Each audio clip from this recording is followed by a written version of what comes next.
Okay. We have the channel is live. Hello, everyone, and welcome to Adventure on So Many Levels. We're going to play Apocalypse Keys. Apocalypse keys. Woo! Bum, bum, bum. I'm Christiana Ellis, and I am the keeper of doors for this game of Apocalypse Keys. Our players tonight, full house for the first time in a little while. Nobilis as John Deere. I'll be singing. Millie Katie as Lady Dana. Greetings. David Archambault as Pandorum. Wow, uh what apocalypse will we be averting this time? Jason Banks as Myron. Hello. As long as we can go to the buffet after it, I'm starving. And Paul Weimer as Ningle. To answer Pandorum tonight, the Omen class monsters with me, Ningle, face our greatest foe yet. Well, we'll see how far we get because, we're starting off with you just getting, eventually having just finished solving the mystery of the Mononongal murders, dispatching the would-be harbinger before he was fully able to unlock the door of power. Mission accomplished and successful, pretty successful as these things go. You eventually notified Division, and they came to pick you all up and transport you back to Division. And so I guess the first question is, before we jump right into your next big case, is, what do you all do when you get back? Well, first thing we should do is pick our impulses. Uh-huh, Oh, yeah. thank you, David. I keep forgetting that. All right. What do I want to go with today? Yeah, Hmm. what's our impulse are we on? Mhm. Oh, yes, in clear conditions. That's useful. Mhm. Some of us got a little wrecked last session. Mm-hmm. So I think feel free to go ahead and sort of slowly embody the releasing of those conditions to be sure, per the rules, by the time you start the next case here, Yeah. the next mystery, you will have cleared them all. But if, if you had some at the end of the last one, it might be that you kind of let those go. So here's a question: like, if any, there is time here for anyone to handle any business that they would like to handle. But if everyone is kind of just feeling like you're ready to jump into the next mystery, that can be done at any time. But right No, now, I would love to have some Uh, in I know between that time oh here. yeah, yeah. I know that Ningle um has some rage to get out, and Yes, I do. Yeah. has some new abilities that he'd like to try and uh try and test out. So I think Pandorum would approach Ningle with uh being basically some sparring. I can deal with that. Mm. Why, why, yes, let's go find the sparring area of the base and get some rage out, quite literally. Mm-hmm. Okay. Um, I might imagine it's probably multiple danger rooms in this base Oh, because yeah. A, we have a large thing, and B, you have to accommodate small fry and then Omen glass monsters and neither its way shall meet. I mean, unless we're thinking we have a danger room like the X-Men, but Mm-hmm. we haven't decided that. Well, so we talked about that a little bit when we set up Division to begin with here, and I think what we had established is that there is to some extent some version of the kind of virtual reality sort of holodeck style Oh, you're training, right. but that was like that was sort of a higher level thing that like not everyone does those. So there's a lot of areas that are just more like standard obstacle course type of things and that sort of thing. But there are the more elaborate, virtual sort of setups available as We one might of we those might want a things. virtual setup because things might have to break for me to get rid of my raging. Mhm. Okay. That maybe necessarily break on Pandorum's head, but we'll find out. Yeah. But as always, when I go for these sparring sessions, because it gets me darkness tokens among also fits in my personality, Pandorum, you've got to give me your best shot first. Okay. So Bring it. You we you square want up? to tangle with me? Okay, let's see what you got, man. Pandorum, Pandorum kind of takes a stance and then dashes forward, you know, unnaturally fast, and with basically what would probably otherwise be a fairly weak punch, multiplied by about a 10 times temporal acceleration, just socks you in the middle of the chest. Mm. Mm. Mm. Oh, oh, Mm. that that hurt more than I expected. Oh, Speed and time manipulation rather than strength. Interesting. But I how fast are you? I will respond by opening up by trying to basically grab you and do the ragdoll approach. so I'm gonna when you try and grab me, I'm going to go into you and face through you to appear behind you uh, and try and smack you upside the back of the head. Fast, aren't you? I'm fast too. So I suddenly use my tail without warning to just like grab you and yank you up into the air and then down again.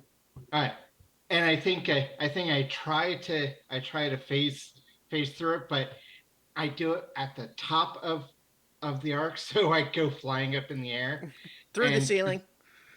Through the ceiling. Yep. actually, I think I kind of just actually, yeah, I do phase through the ceiling and then just kind of come down up top fence like, okay, I didn't realize there was space up here. You're probably in somebody's Anyway. office now. I'm just looking at the ceiling. Well, Like, so I was really? going to say, like, if you're doing one of the physical ones, then that makes sense. But I was going to say, like, if you're in one of the virtual ones, Oh, it's we're like in virtual you're reality. well, if you are like I- like that's I up to forgot you. that he said that. But Yeah. I would imagine it's like you've just clipped out of the map, and it's Yep. kind of like you're in bug Congratulations. skybox space. And Myron, So I'm in kind of a white void. It's like, I'm back. This Not kid's fine. finished. boom, and and Myron's like, if you phase too far, you might end up in the boss's office. So I do imagine that this is absolutely a Neo's fighting Morpheus situation with the virtual training going on between two of the Omen class monsters. People are excited, and there's lots of people watching on screens. That's fine. Oh, yeah. I like an audience. So- well, I should say, Pandoran does not realize it's happening, but it's like he doesn't care so much. Oh no, you got to play to the audience, man. That's the Oh, joy for of it. you. Well, yes, for me. But So yeah, so we can go through this. I'm gonna you will see Ningle will show off his new power, and as you're standing in a slightly darkened area, suddenly the shadows start to grab you out of unexpectedly and hold you in place. so going back to the people watching on screens, Mm-hmm. Mm-hmm. I want to hijack it just a moment. And Uh-oh. in a disused storage area in division headquarters, a sign has appeared over the door. and it just says grin, comma, A question mark in black on a white background, pure black, pure white. And behind it, using his soul-fired machinery, John Deere has set up a bar. And there's big screens showing the battle, and a bar and some tables, and but John is not in fact behind the bar. He's got a robot doing that. He's sitting and seeing what other members of his team might show up to enjoy his hospitality. So he's in the owner's booth in the kind of in the back corner. Question is, are the two hungry ones eating, or are they watching it eating? Or are they just watching? No, the eating is implied. So are Mira and Lady Dana watching this? Go ahead, Jason. I was gonna say, Myron will watch for a while, but he's still a little intrigued by the boss's memory because again, and so he's going to go find the boss because he knows the boss is at least like privy to this is going on, Mm-hmm. Oh yeah. and he's also very interested about that eye. Mm-hmm. And so he's going to meander off in that direction, and hopefully he can ask the boss if the boss would like to enjoy John's new pastime. You know, because at John's, everyone knows your name. So I think that we can catch up with your conversation with Sarge next, if you're wandering off to find her, or are you imagining that this would be something kind of happening in between? Oh, Because I don't know that this sparring match is going on for hours and hours. No. necessarily, oh right? no. This is not the Amber duel where they duel for 26 hours. But no. Mhm. I'm going to wear out poor Pandorum if I try that. Sure. Yeah. But yeah, Like if I you said- want to look for Sarge, you'll definitely be able to find her. We can catch Oh, up yeah, with yeah. that in a little bit. But yeah, that's where he watches for a while and then wanders off to go find Sarge, and probably would meet Sarge at some point on the way to see what the ruckus is. So it seems like no one's doing work right now. They're either drinking at John's or watching this fight, eh? I've reduced productivity at Division. Oops. Oh, we needed to blow off some steam. Yeah. I yeah. definitely did. There's All right. You, I will go to the bar. It's like I'll kind of be, like as I come in, I'll kind of glance at the screens, but see John in the corner and at the owner's table, and just like kind of go, anyone sitting here? You. Okay. And I'll sit down and order a drink and Mhm. then be awkward for a moment because I'm still processing what that me out of control was that John did not witness any of. So Right. So he's just he's completely ignorant of that entire affair. right. So but yeah, I'm definitely going to seem off. Okay. Like a lot more. I'm not going to be talking. I'm like not talking, and just kind of watching the screen haphazardly, and Mhm, mhm. not even Half-heartedly? really, yeah, half-heartedly, and not even really drinking the drink, which is Mhm. definitely going to be a wait. I'm an embodiment of hunger. I have something in front of me, and I'm not Consuming it. consuming it. Yeah. Would some red meat do better than a drink? Not right now. I think I've had a little bit too much recently. That's not a sentiment I hear from you a lot. No. Yeah, while you were doing your errand and I was dropped in, was kind of intense. It do get that way. Yeah, I'm just like I know we're all kind of primed at some point to like go off like a bomb. And Some I more got than others. Mhm. some more than others, and I got a glimpse of what that might be like, and I'm not sure I like it. Well, so the risk is always there, but we choose whether to embrace it or resist it. I think that you and I are definitely both on the team that's not interested in accelerating that any faster than it has to be. Normally not, but so then I'll explain that while he was gone, the whole mirror and me walking and um overindulging Mhm. and like yeah, I'm not like I know that's always a possibility, but it felt like I didn't have a choice even though part of me wanted to do it. And that's I think what's catching me off guard the most right now, the fact that I didn't really choose to do it and I don't know if I want to lose control like that again. Well, do what you can to prevent it, figure out what your triggers are and avoid them, and don't eat yourself up if you fail once in a while.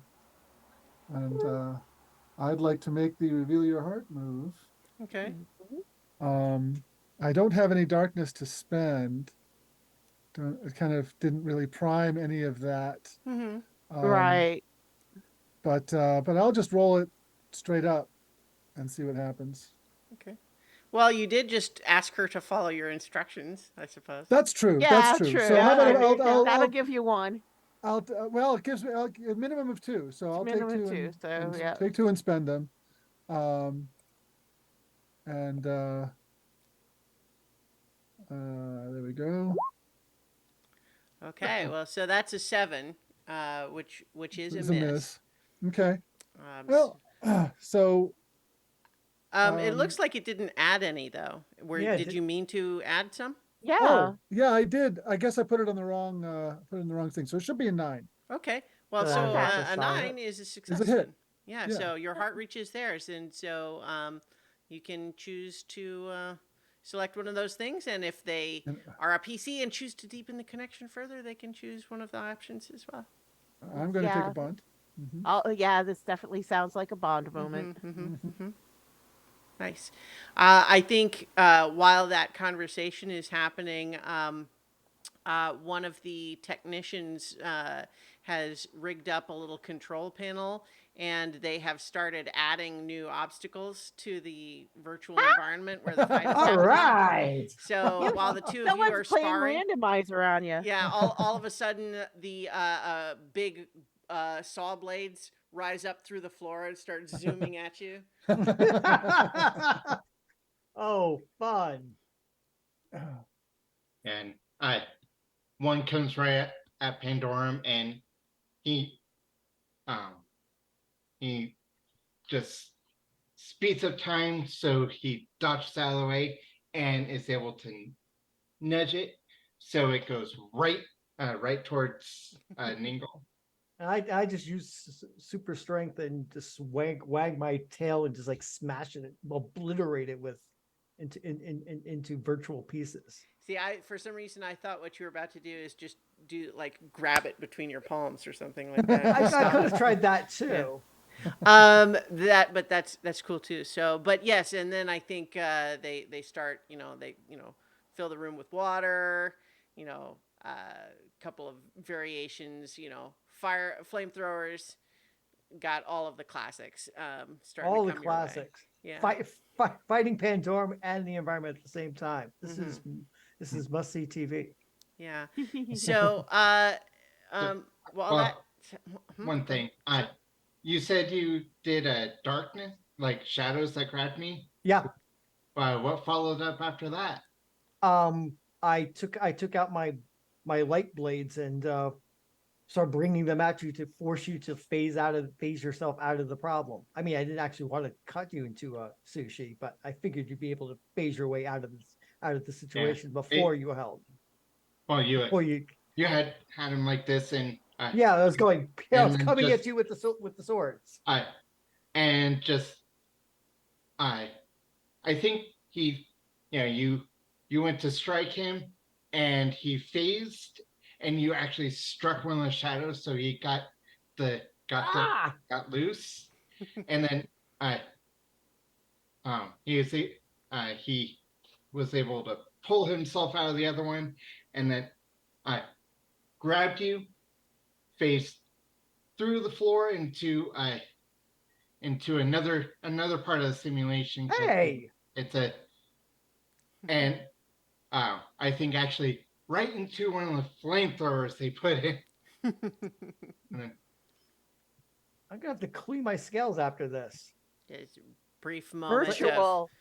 covered in soot, except for blink, blink. Yes, Yeah. exactly.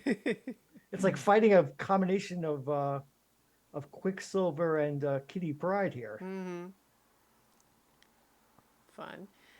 So while that's going on, Myron went off and looking for Sarge, and so where do you look for her? Well, I would go to the office first. Yeah. I would assume, especially if there's a sparring match going on, someone needs to be like, "Okay, guys, stop that. They're denting the walls, guys." Oh, They're using the That's where virtual we training converted room it for the to purpose virtual. for which it was created. Yeah, I think you go to her office and do you knock? I think the door is closed, but Yeah, I do. I knock. okay. I think you heard through the door some sound that you think might be a feed of the sparring match happening, but it turns off before she says, "Come in." I will open the door, but then, but only partially, because then I will slide, like ooze my way around it, Mm-hmm. and come in to stand in the office and be like, enjoying the show. You know, I think that it's kind of a relief, honestly, to see those two letting off a little steam. Yeah. Speaking of letting off steam, why are you in your office? It's like definitely past closing time. She kind of looks at you and then kind of gestures to the piles of work on her desk and says, I've got stuff to do. You will always have stuff to do, but you don't always have, an in-house bar. So shall we?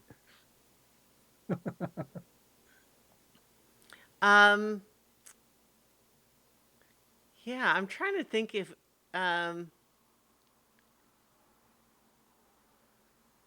because we don't usually do roles for just standard stuff like this, but this is a little bit of a like you're not using your powers or anything, right? Like it's just Nope. I think that she looks up at you and just said there's a moment of evaluation, and then she says, "Yeah, all right." And he's like, ooh, thanks for fulfilling my curiosities. You do have a personality in there. Well, it's something that I try to keep separate from my work life. Oh, I can tell. I try to separate my personal life and work life all the time. And as he says it, you'll see that his head kind of separates into two, like the skulls float up for a second to make two heads. Yeah, I think you say that I try to separate my work and personal life all the time, and she just kind of gives you a look, just says, "Yeah, well, keep trying." Like, yeah, it's still a little work in progress. And he will then lead the way because he'll be like, yeah, for some reason I feel like John is angling for a job outside of division Well, because I mean, technically, he doesn't officially work for us. He's on loan from a his friend. main employer. That is true. Kind of reminds me of you. They're always going to have work to do. I don't think they'll ever run out of work to do. Well, we could talk about John, but I have to just observe that, the last time we had a chance to have a conversation, I was trying to help you remember why it is that you are helping us out here. Is that something you feel like you have a better handle on, or you're still thinking about it? Absolutely not. I have no reason why I'm helping you guys. None whatsoever. The Oh. memory still hasn't come back. And honestly, probably won't. Honestly, I shift through memory so quickly and so fast and so often with so many different faces that I can't even remember what my original one was. I think that's why I took this body. But if it eases your trepidation, I don't intend to go anywhere else. Well, I'm just saying, you went and helped on that mission in the Philippines. Balut is tasty. Is that really why? Maybe it was just to make sure I had more reason to be sternly talked to by you. So I think right now the two of you are walking through, some various hallways on the way back from her office to wherever it is. Like, are you actually kind of walking towards where John Deere has got the whole setup? Oh, yeah. Maybe you don't take the shortcut stairs. You're going the long way, or Oh, absolutely. Taking my leisurely time. Mm-hmm. And at one point, Myron was talking through a face that he had put on the back of his head, Mm-hmm. but he is now in step with the boss and is actually talking with the boss like a normal person would, except he is like a 6'3" slime being. Yeah, of course, naturally. uh, so yeah, it's just obviously I have a professional vested interest in the morale of my team, such as it is. But whether you remember or not, now you have always kind of been a special case. I You mean, flatter me. The others kind of know where they came from. I guess I could put it that way. Yes, everyone seems to have an origin story, and if you don't, you feel out of place. So where else would you want to go other than a place of people who seem out of place? Then you find a place. It's kind of fun that way. Although, I will say, talking about origin stories, he like peeps down and looks at the eye and says, most mortals wouldn't partake in dabbling with the realm of these omen class things because that eye is an interesting story, I'm sure. It is, as a matter of fact, and it is literally classified. Now, come now. You're going to make me beg. Well, so here's the thing. If I were inclined to just casually share the story, I would not have risen to the level of busy work that you saw on my desk back there. It is, as I mentioned, literally classified, and believe it or not, even you are not authorized to hear that information. Maybe someday. And and Myron, for one of the few times ever, solidifies his face in a way where he can actually do something akin to a smile, which is awkward coming from a weird slime thing, and says, "So how many people would I have to eat to get the clearance?" Oh, Well, I see I'm torn because on the one hand, I suspect you're joking, but on the other hand, I feel some level of professional obligation to respond to that as though it's a serious threat. Um, that's not how you gain security clearance. I guess I'll just put it that way. But let me say this. I've been involved with this kind of thing, not through division specifically that whole time, but, I was, young once, believe it or not. I suppose still young compared to a lot of you and your colleagues, but I kind of always knew that I had something outside the realm of what most humans consider the mainstream. And I did a lot of big things. And then I got a little older, and those specific big things weren't going to work so well anymore. And part of that awkward transition period is what landed me my special feature here. It's not something I regret, although it is certainly wasn't something that I chose either, if that makes any sense. So he's like, the mystery deepens but clarifies. Now that's a conundrum. He's Wow. like, he's like, and honestly, it's been a while since I've talked to someone and didn't get all the answers immediately. Well, see, I can't lose your interest now, or you just wander away. And where it's like, oh, you've piqued my interest for some time now. It's just, I'm absent-minded when I'm hungry. And sometimes when I get the taste of a certain flavor, I get hyper-fixated.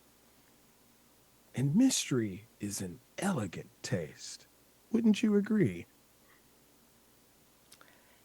I feel like I'm actually going to have to disagree with you on that one. I personally find mysteries extremely irritating.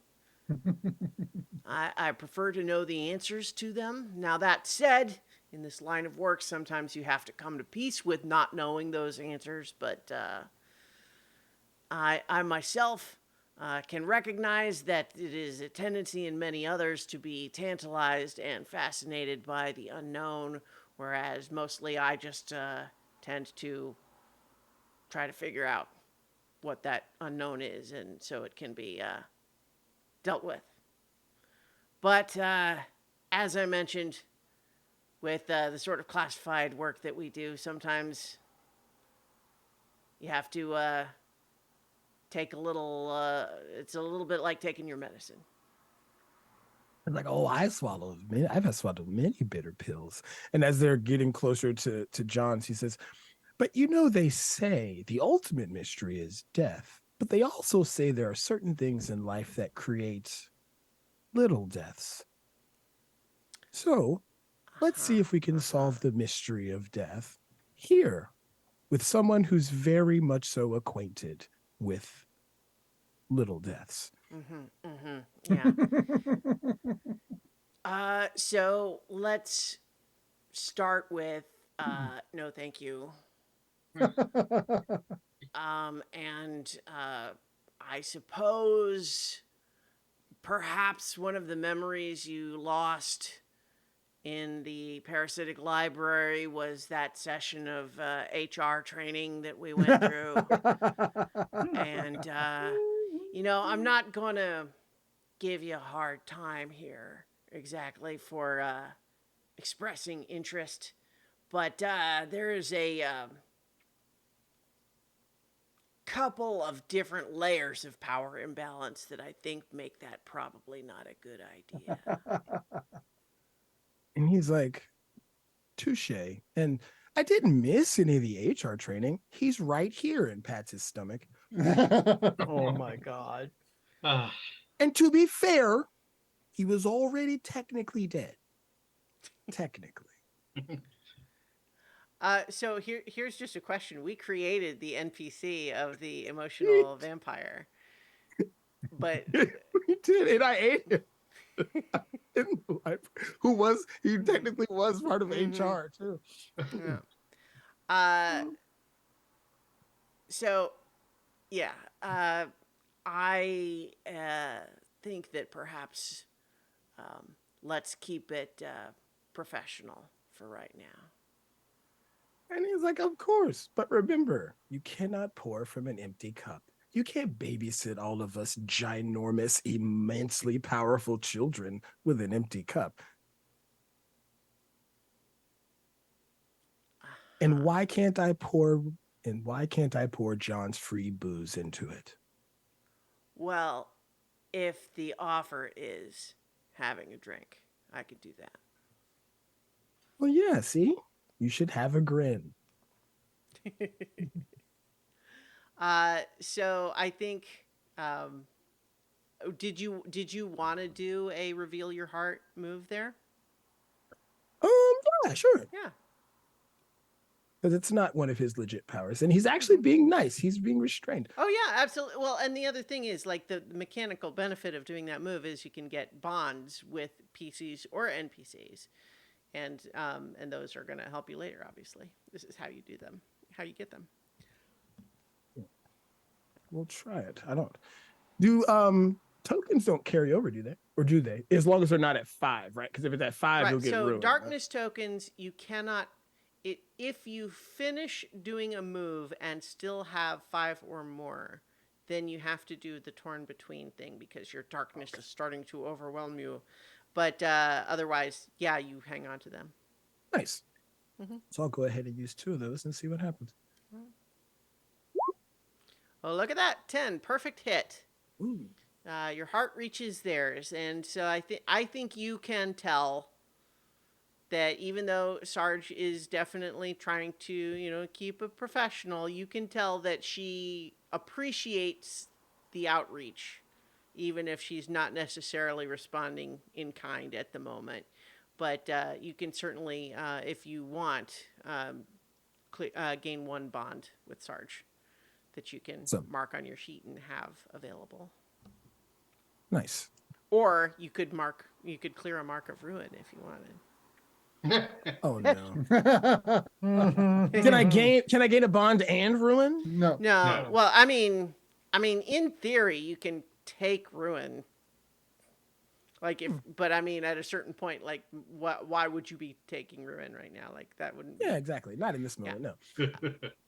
But no, I will definitely take the bond because of actively trying not to use his powers, which I will say is like him having a clenched muscle at all times. It's like weight training.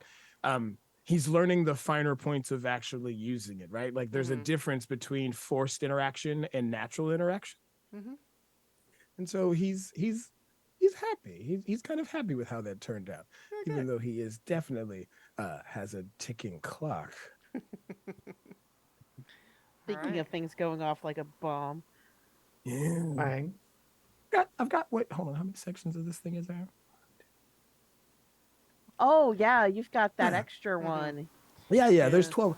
Yeah, I've got 11 left. I'm good. Yeah.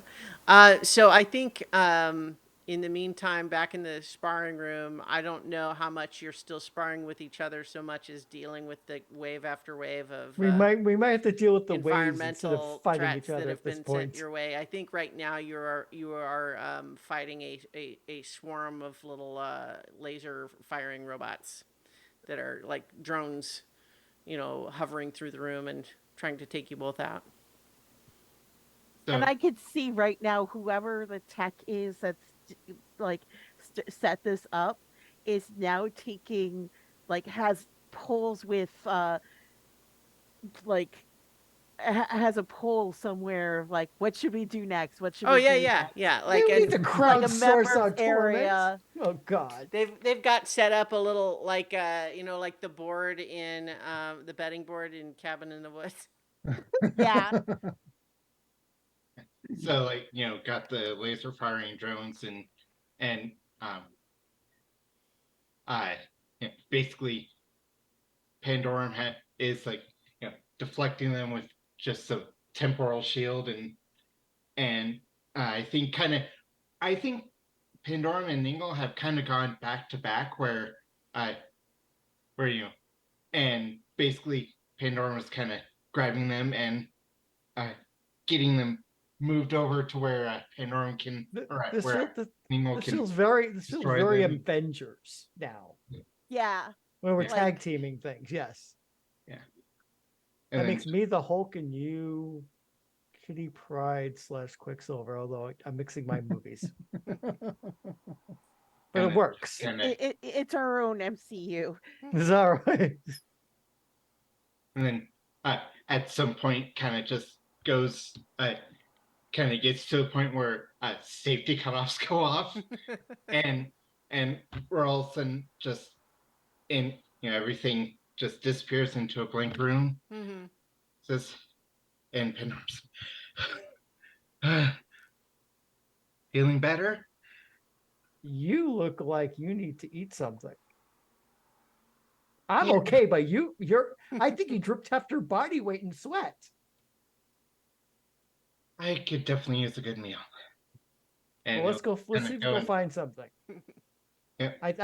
Our audience will be disappointed, but I think they've got their money's worth. Mm-hmm. and then what I would like to do, reveal your heart. Yeah, that sounds excellent. Go for it. Right.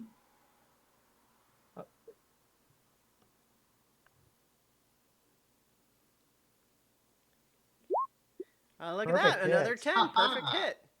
Yeah. And so your heart reaches theirs. You can choose any of those. It sounds like bonds are on the menu, but it sounds like it's probably mutual. So you can both each take a bond with the other. I'd be happy to do that. Definitely gonna do. Gotta. So use the bond. We're thing having a before now. bond-tastic time. So it's like say we're gonna go, and then all of a sudden everything kind of goes into digital, and then just disappears, and we take off our thing, and I think there's some piece of the machinery that's like glowing orange. Yeah. How intense it's been. That's fun. Is that supposed to be doing that? No, we better tell an engineer. No. Oh, there's an engineer. No, that's so I think that there is an engineer who is wide-eyed and pale-faced, had like kind of like backed into a corner, who's just like looking at the machine, going.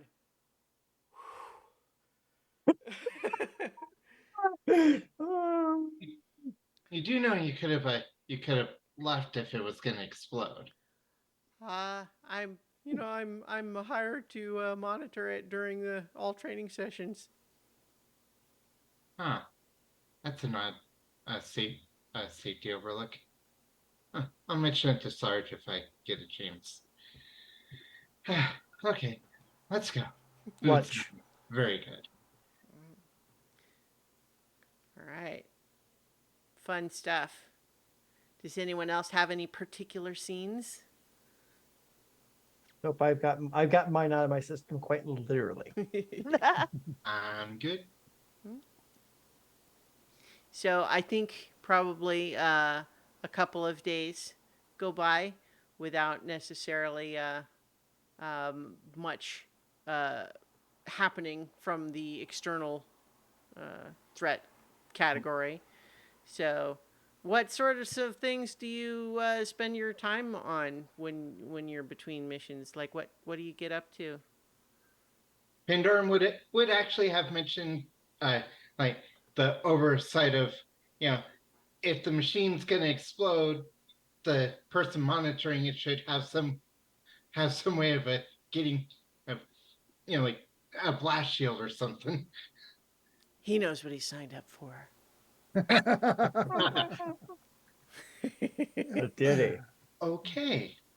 John's doing his best to help with helping the archives clean up from the disaster that it suffered a while back.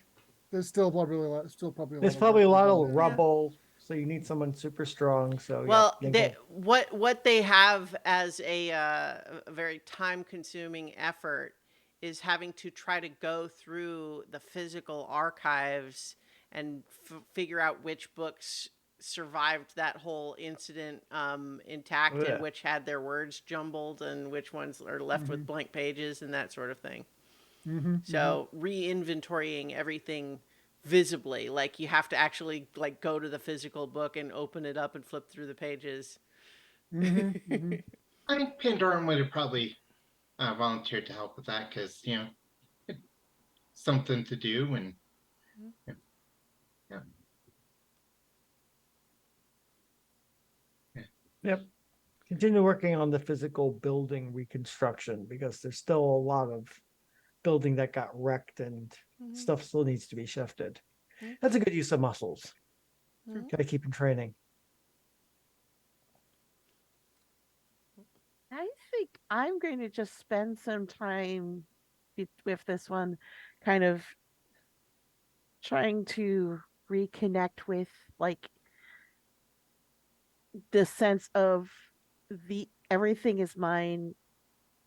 I have to protect it. I can't lose control again, sort of thing. So maybe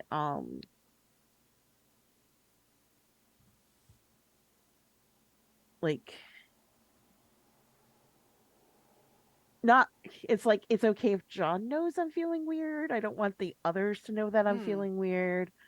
So like maybe start like looking up meditation techniques or whatnot, but try not to ask anyone for help. Okay. 'Cause- Okay.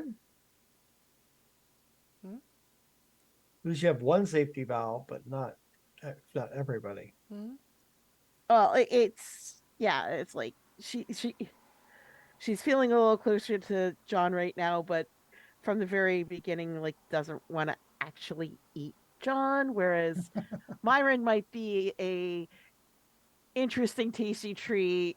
Ningle is the interesting would one of us actually be stronger? Pandorum would just probably give me heartburn.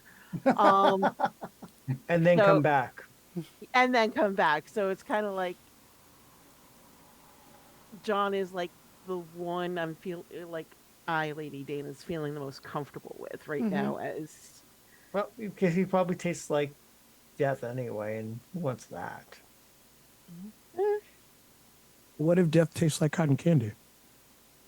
You're right. I am making. I jumped to another conclusions. I probably should not have. Death might say something sweet. It's true. I jumped to ashes and grave dust and. I think like out of everything that death is one of the few things she's might actually be afraid of. Death is only the beginning. Well, I already did it once. I don't want to do it again. Yeah. Okay, that's fair. Wasn't really a great experience either. Yeah, Yours- particularly in the lead up to it. So in any case, a couple of days go by before you each once again receive a summons to come to the briefing room that there is another mission that the Omen class monsters are required for. All right. Is it just All me, right. or are these happening faster and faster? Oh, they're Maybe happy. I give a point. I point at Pandorum. He's living proof that they're going to be happening faster and faster. It's like that movie. I would love to disagree with you and say it's because they love our charming personalities, but I think you are hitting on something there. I mean, I never used to work with other Omen class monsters. At least not 4 other ones at one go. And now this is what mission 3. So yeah, let's see what Sarge has for us today. I'm guessing it's not a trip to Boston to prove that New York City pizza is better. Is that No, no. At some point, they are going to have to deal with the elder god that's in Boston Harbor, because something will have happened to the streets that disturb the elder sign of Boston streets to keep it in the bag. Don't Well, give the GM ideas. I was just gonna say I think both Millie and I can vouch for Boston pizza is not good. It's not better than New York. That's well, yeah, Yeah, that's- like there's this thing called pub pizza, which can be tasty, but I think it might also be a little bit more South Shore than, and I'm like at the northern end of South Shore. and yet the Canadian pizza chain name is Boston Pizza. Go figure. Oh Yep. wow. Yeah, it's a should real thing. They should stick to coffee. Anyway, And Anyway, so yeah, I think you know, as seems to be her tradition, Sarge comes in responding to conversation you thought you were having without her in the room and saying, you know, well, you know what they say, do a good job, get assigned more work. So, Yes, thank sir. you everyone, Ma'am. and yeah, we've got another one for you here. So, first, let me in roll 20. I'll put you on the on our new mystery map. The as she is. They're already there. Yeah, well, I know. I'm putting it on the stream though. So, Yes. as she is standing there, this little dot matrix printer, you know, whirs up to life, and as she is looking at it, there's a moment where she kind of stands there looking at it, reading it a little more carefully, and not immediately turning to share it right away, as is her typical. And there's just a moment of hesitation before she kind of straightens up and just says, so here's your briefing notes here. Omen class monsters, you are to assist Mysterious in searching for a missing Halamaw class monster and their teen pilot. Immediately rendezvous with Commander Fletcher Payne, former Halamaw pilot and commander of the outpost on Island 0. Investigate the facility and island. Warning, engage with Rift class monsters only if necessary. Harbinger class monster has left evidence of possession of Halamaw and pilot. Find the Door of Power and contain it before the Harbinger claims ascension. And I think you do, probably, especially Myron, who's been paying a lot of attention to her recently, recognize that she seems a little shaken in ways that she's not usually. So this is a slightly unusual circumstance where there is going to be more briefing material, but I can't give it to you here. You're going to have to pass through some additional layers of clearance before you can be given that additional information. But if you have immediate questions, I can probably answer some of them. Where is this Rift? island? Well, see, that is one of the exact. So, yes, both of those are exactly the sorts of things that I actually can't answer. Is So there something else? asking about the machine with this? too and all that as well. You know, I'm just recognizing here that it might make sense to just go ahead and say it makes sense to save your questions until you have the additional material, because I don't know what else I can tell you. Okay, we won't badger you if there's things you can't tell us. That's fine. Right. And Myron giggles and says, "Yeah, we're not gonna badger you. We'll just go get the clearance." Might And be a li- we so might- What do we need to do? She- Or is this like wait an extra day while this thing is rampaging or whatnot, and Well, who's no, trying to deal with it. you're gonna be going to the island. It's gonna take a couple of days to get there, and as you pass through some of the initial security layers, that's when the additional information can be shared with you. Okay. Yeah. So, Lady Dana, be patient. By the way, he seems Who are you and what have you done with Myron? and Byron's just like it's so funny. Byron's just like, to be honest, it's like his voice completely changes, becomes super serious, and he's just like, to be fair and honest with you, I'm just being a petty bitch right now to the boss. So And Gains of darkness she tokens? just says, and don't think it wasn't noted. So, I glad you're paying attention. so I would say make sure that you are all prepared for a trip that's going to be 1 week minimum, probably longer. Do we have an idea of the climate, or is that classified too? Dress for jungle and maybe underwater. Okay, back to the tropics.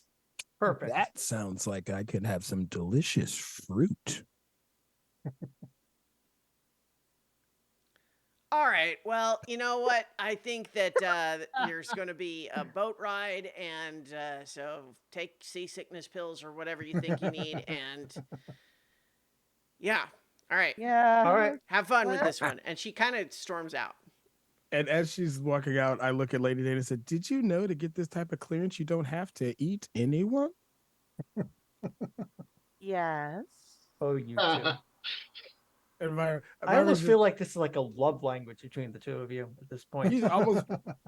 Y'all see Myron like going like, "Oh, not if a slime could skip. This is exactly what he would be doing." I think a slime is skipping. Probably more bouncing like a rubber ball or something. Or gelatinous cube. Blubber. Boing, boing, Yeah, boing. blubber.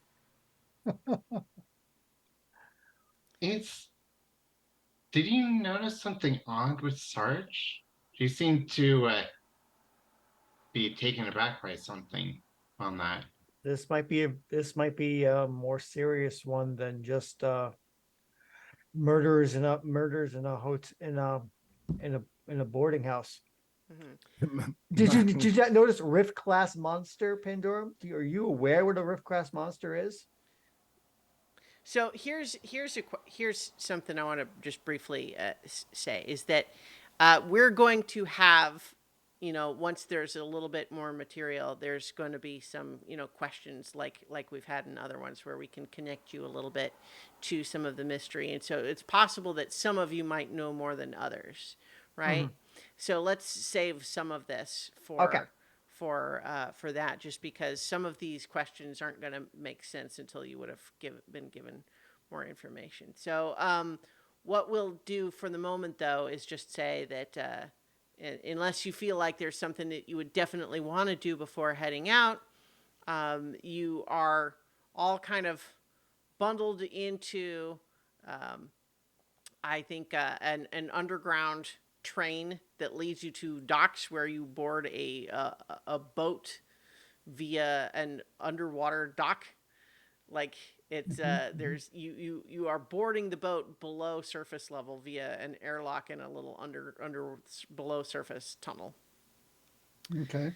And you have like a special area that you're supposed to stay in with this this ship, but as it gets out to sea, you are aware that something about this ship is moving in an unusual way. Like you don't have a lot of visibility. You're supposed to be staying below decks and all that, but you're definitely getting a feeling like the ship is perhaps not only moving very quickly, but also periodically goes through sort of a like kind of almost like a shuddering, shivery field of some kind.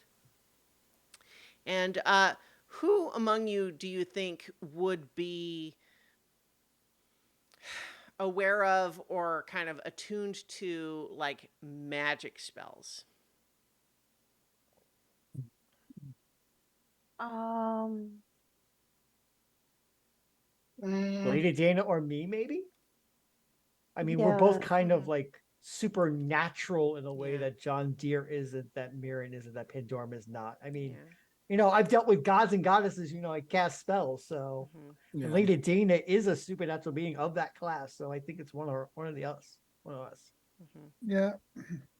So I think that you, without necessarily having a large or like a large amount of knowledge of what it is that's happening, do sense that there is some kind of a magical barrier, a series of them that you seem to be passing through periodically.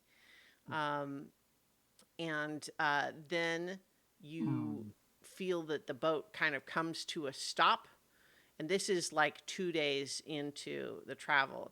You feel that the boat has stopped, and you are hearing a lot of what sounds like electrical zapping and heavy machinery outside. And you feel like as though the ship is actually engaged, like physically, like coupling with some sort of a big machine that is moving it through this sort of period of vibration. And as that finishes, there is a something that looked just like a wall, and you weren't aware of it having an opening. But once it passed through, you hear a chunk, and a drawer opens from that wall, and you see that there's a bunch of like manila folders with papers in them. and All right. I would like to note that Pandorum unexpectedly has been really tense this entire time. And if someone asks, it's like apparently past life had had a really nasty death on the ocean. Hmm. Oh, well, that's unpleasant. Yeah, Probably had a lot of nasty deaths in a lot of places. yeah, but this one was unusually slow. Oh, So, in the material that's in these folders, you are given some preliminary detail that could not have been shared with you outside. And first thing you learn is that this dispatch of mysterious, presented as an acronym somewhat like division, you are now given the explanation that it stands for the Mechanized Youth Squad of Tactical Eschatological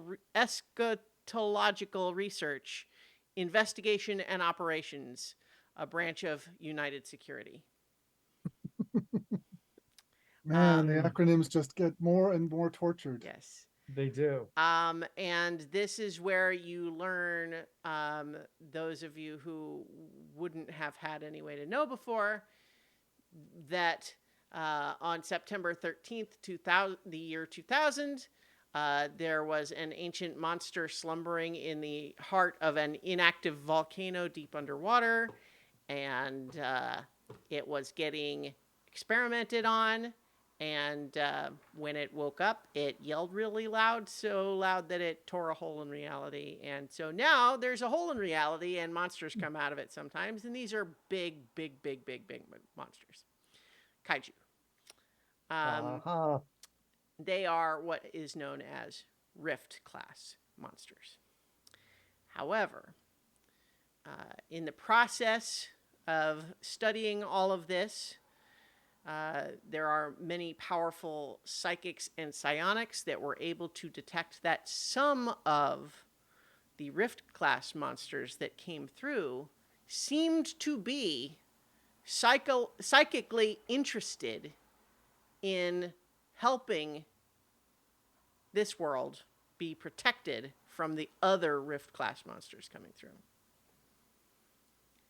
And those are what's known as Halimah class monsters, because some humans are capable of psychically connecting and synchronizing with these Halimah class monsters in a way that allows them to somewhat pilot these other giant monsters in order to fight the Rift class monsters.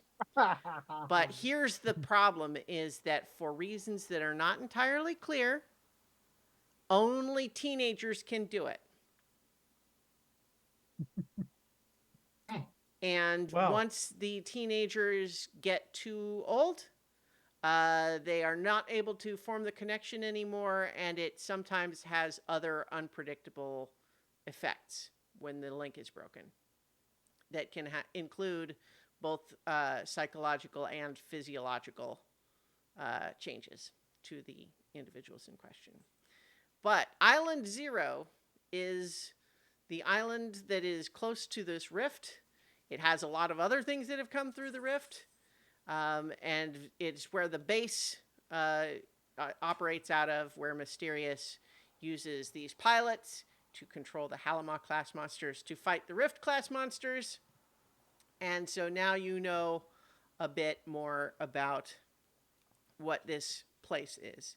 You've also been told that your contact is Commander Fletcher Payne, who apparently was the first pilot to connect with a Halima class monster. Not anymore though, because he's now an older guy. And in fact, we're gonna do it a little differently than we have. We're gonna shift to the people tab, and we're gonna actually show you all of them because you're being given a little, brief dossier on all Yeah. of them up front. Yay. So the first is we've got on screen here is Fletcher Payne, who, as mentioned, is your main contact here, the in charge of the Mysterious mission here. He's got an eye patch. He uses a cane. Has other significant scars. But here's the thing. One of you was there when his last mission as a pilot happened. Who do you think it was? It's not me because I was just an ordinary guy at that point. And not Pandorum either. You know, to be fair, it could be Myron. Uh-huh. So maybe there's some part of you that you realize, wait, I hadn't accessed this in a while because I just didn't think about it, but like somehow being here has unlocked that you have memories about this somehow? It's funny. What I was going to say, by the way, when he in his downtime, since the boss had mentioned origin stories and kind of like remembering where he kind of came from, he had sifted through his memories. He had spent the time sifting through, trying to organize them in a way that he could use them more.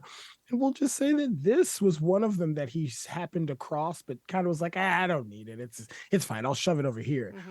And so when he sees Payne, he stops, and it's literally like if there was a meme that said buffering, like he's literally buffering. And then he's like, so a lot of you don't have two eyes. Got it. Okay.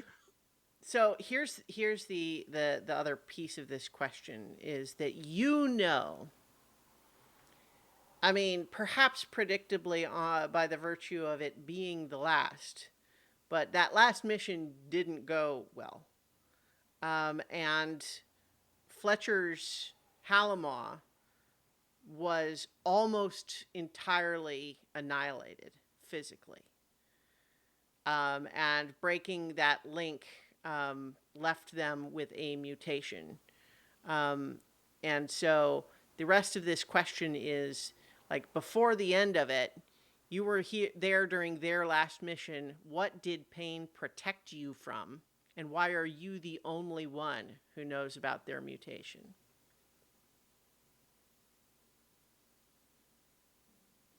Oh, you're muted. I have an ability called Crowned by Dream and Exalted by Nightmare. And one of the things you can do with it is create a weapon of pure nightmare. It has a will and a mind of its own. It creates itself. It is powerful, unstoppable. It is exactly what you need, but it only honors your commands for a time. And so I'm thinking that I was because we had also established earlier in one of these that I had been on division missions before, Mm-hmm. specifically with the parasitic library. So this was of his creature to, because he was aging out of the process of bonding with the Mhm. creature. I made a weapon to keep that bond forged so he could finish this mission. Okay. His Halama was named Electra Rogue, by the way. And the backlash of this was a near annihilation of the thing and the loss of his eye, which I would assume probably is going to be the mutation, maybe. Okay.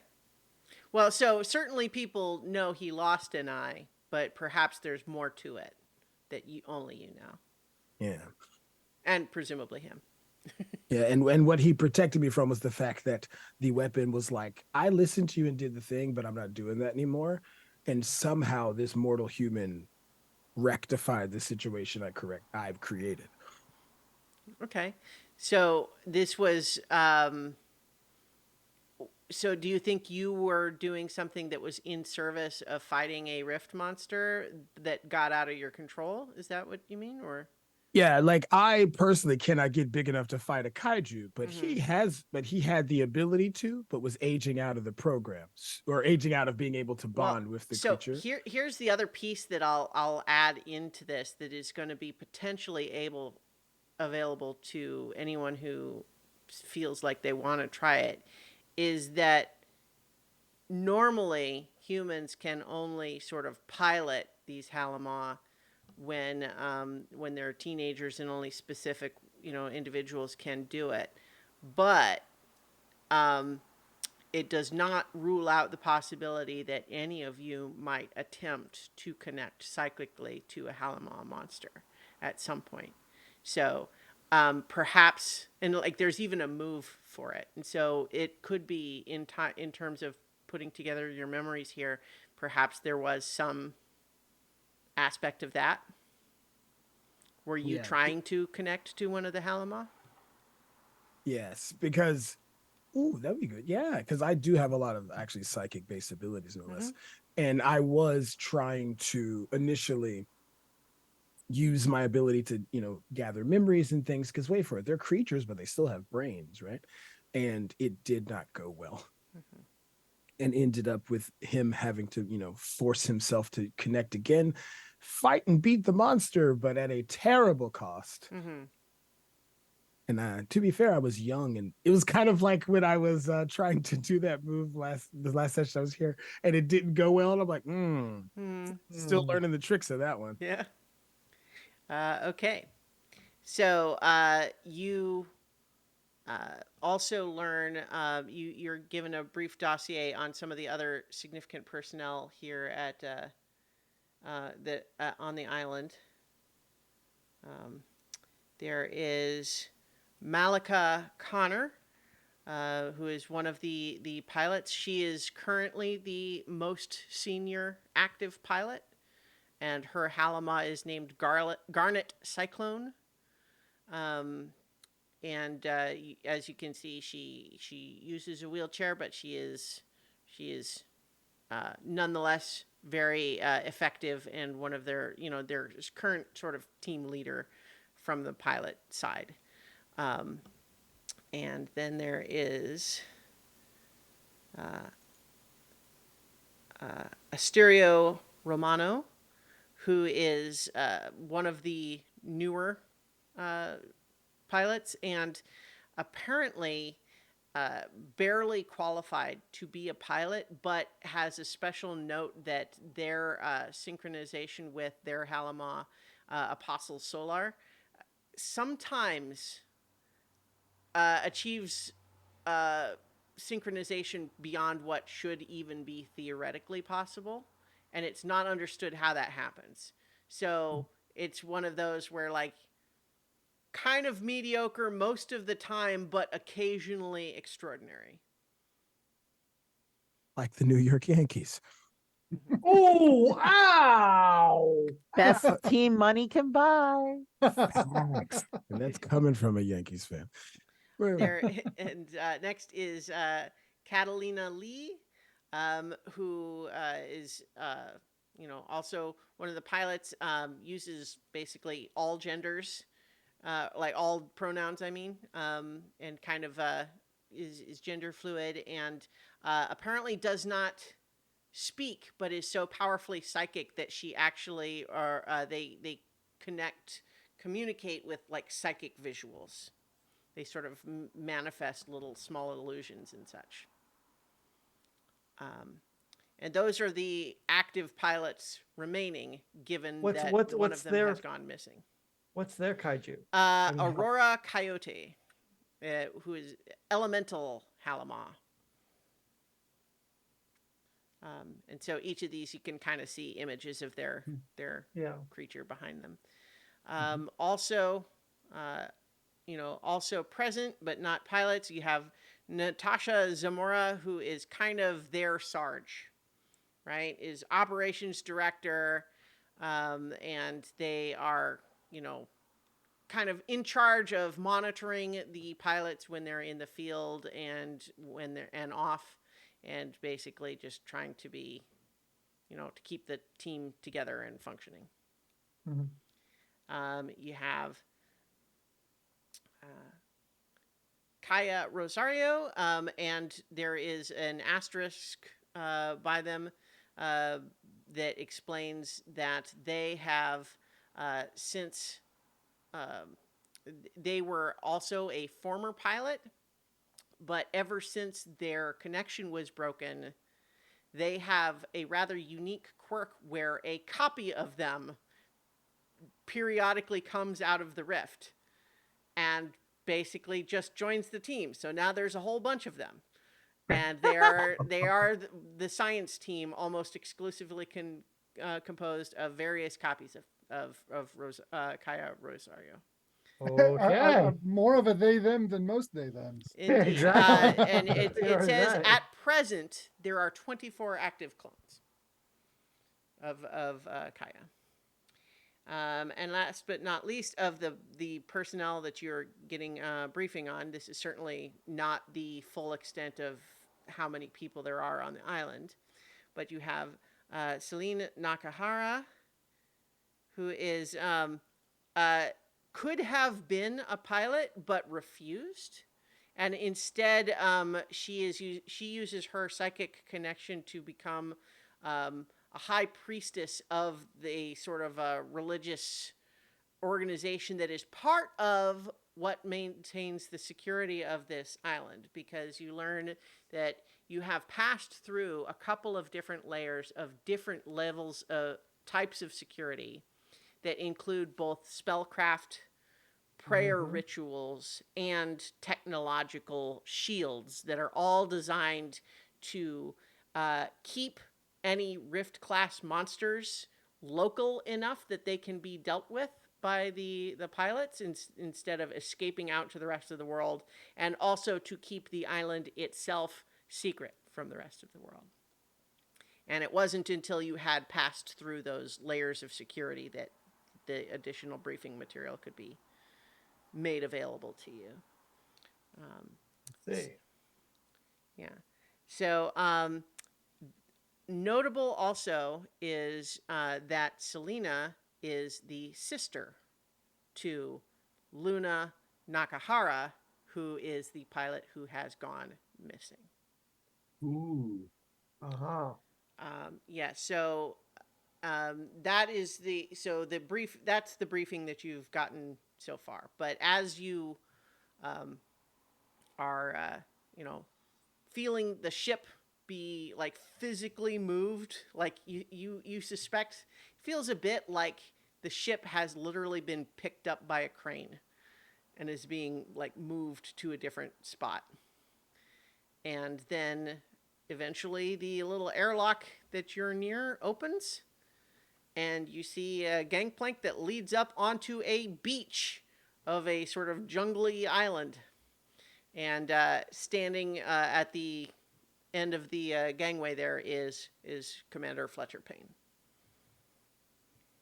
And Pandorum sees the airlock open and just scrambles out. I guess Hi. Durham gets to make first contact. You hear Wow. Myron steps out of the plane behind, out of the craft behind him, and sighs when he sees Pain. Friend of yours? And he gives you kind of a curt nod. Wouldn't call it friends, and he returns the nod. Although I'm pretty sure we mutually can say we didn't expect to see each other any time this side of this century. Well, it is something that we wouldn't have planned on, but it's funny how things come around again and again. Yeah. I'm finding that I'm not learning from my past, so I'm definitely being doomed to repeat it. Although, if you and the boss can make it so I can pilot a giant robot and fight giant monsters, I'll marry one of you. Well, we don't have giant robots here. We pilot Halima class monsters here. But the fact that you say you don't have them here means you have them. even if that were true, which I can neither confirm nor deny, it's irrelevant to our current situation because, as I mentioned, we don't have them here. I will pilot a mech one day. Myron, I think it will be a mech one day. Myron, No, it's not all it's cracked up to be. says the person who has the ability to do so. Right. I mean, And and look Anyway. look how well it worked out for me. I mean, So one other thing that I actually meant to ask before we arrived is once you had all the briefings, one of you recognizes one of these pilots because you helped train them before they left for Island Zero. Oh. hmm. And that's why I wanted to show the pilots first so you could pick which one. Yeah. And I think your training would not have included necessarily knowing what it was that they were going to do. But it would have included training for like basic, like tactics, strategy, toughness, fighting, and psychic powers. That does not necessarily require that you also have psychic powers. And it sounds like that's Ningel's bag. That does sound like Ningel's bag, doesn't it? Mhm. Okay. Yeah, so I guess I'm think so I'm going so yeah, I think I was the trainer because, Okay. teaching somebody to take a punch and miss a punch and hit a punch and that sounds like my deal. So which pilot do I pick the pilot or is Yeah, it- I'm letting you decide which of these pilots that are here that you trained, or you could also decide that it was the one that has gone missing if you want. That's even better because that gives me a personal stake in finding her. So yes. Okay. Would the briefing and materials have I included her? So I think that yes, I think the briefing materials don't include a lot of detail on Luna Nakahara, but does mention that Celine is. So I think what would be notable for you, Ningle, is that you're here because a pilot went missing. Right. And Celine's dossier says sibling to Luna Nakahara. Well, But then you I'm don't going. otherwise see any information on Luna. Okay. Well, I'm definitely going to talk to Celine anyway because of the magic. So this just gives me extra reason to want to talk to her Mm-hmm. pretty solidly. All right. So Fletcher is standing at the top of the gangplank and he is gesturing for all of you.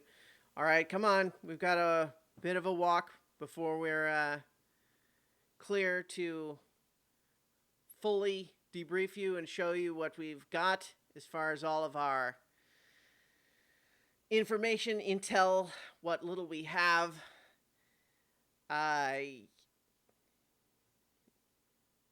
She didn't come. Who? Are you referring to Uh, Sawyer?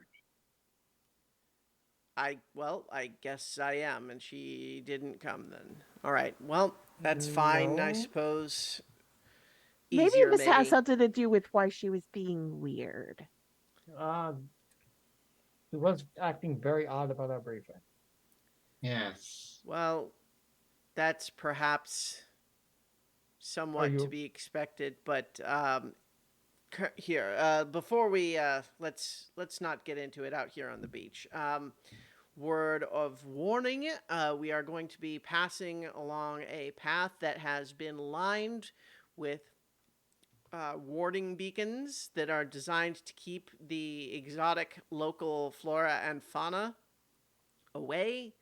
Do not step off the path or stick your hands outside of the aura.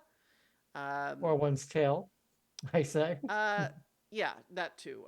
So I would say anything that you would like to not have bitten or sprayed with acid or just generally molested, please keep it inside the beacon auras. We've got a little bit of a walk, but then we'll get into the base. How wide is this path? So I think the path is, it's like two people could walk it side by Okay. side. But I'm probably enough for you. going alone. Yes, yeah, Yeah. but no one's really going to walk up beside me with Mhm. this. Yeah, and so as you are, you realize there's set up even just going up the beach into the jungle. You see that every 15 to 20 feet, there are these just sort of bare bones metal like arches that have been put over, but you can see just at the edge of visibility is sort of a shimmery field that's outside of it. Okay. And as you make your way along this path, um, especially once you get into the jungle, you do see there's a lot of the sort of plants that you might expect to see in a sort of tropical island jungle. You hear various sort of jungle animal noises, but you also hear here and there some weird ones. You see some very strange plants that are unusual colors. You see a couple of glimpses of animals that seem mutated and alien in strange ways. You see what looks like just a glimpse of a parrot, except that instead of normal bird like wings and feathers, it seems to have like sort of transparent bug like insect wings, and it instead of a beak it has like a toothy maw, and it's also the size of a cat. And that's just one example. There's a variety of others that perhaps will come into play if you were to do something foolish. But you Us? I think um, well, I think Pandorum would like, if there's like a loose rock or something, he would just out of curiosity kind of toss it out of the off the path and through the field. See if I think as you do that, you see like some of the jungle foliage go like sort of shuffle, and you hear sort of a snarling sound, and then like a squealing follows. okay, that that's definitely something to keep my hands away from. And then you hear like a zap as a what looks like some kind of a tentacle has emerged from the brush and then touched the sort of field and then jerks away. Okay, And Fletcher says, "We get a lot of smaller creatures that come out of the rift that don't necessarily need to be fought back, but also are not exactly typical in ways that they can sometimes behave unpredictably with humans, and so we find it best to just maintain a perimeter, if you follow me." I do. You know, last time I was here, you hadn't tasted one. Have you eaten any since? Always with the eating. Well, Kaya Rosario 14 is pretty certain that the amino acids that they use are incompatible with human digestion and would likely result in a severe anaphylactic reaction. So, no.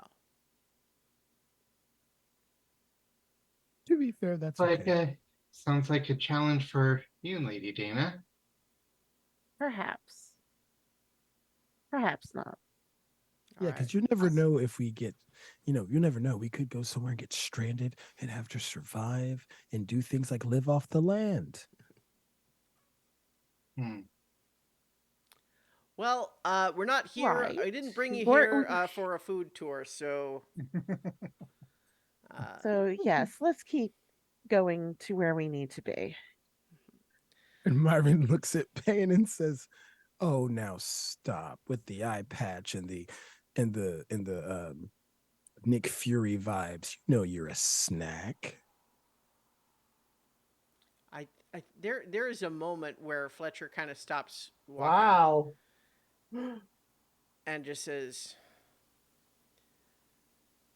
Myron, I will be more in a mood for that sort of comment when and if we are able to find our missing pilot. Right now, I'm a little bit worried that at best, we have lost one of our best pilots, and at worst, the world might be about to end. So I'm not really thinking about that kind of thing right now.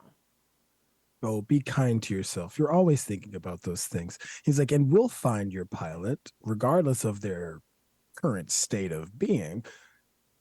Because honestly, I'm finding I enjoy this floating rock, and I kind of want to stay on it for a little longer. Uh-huh.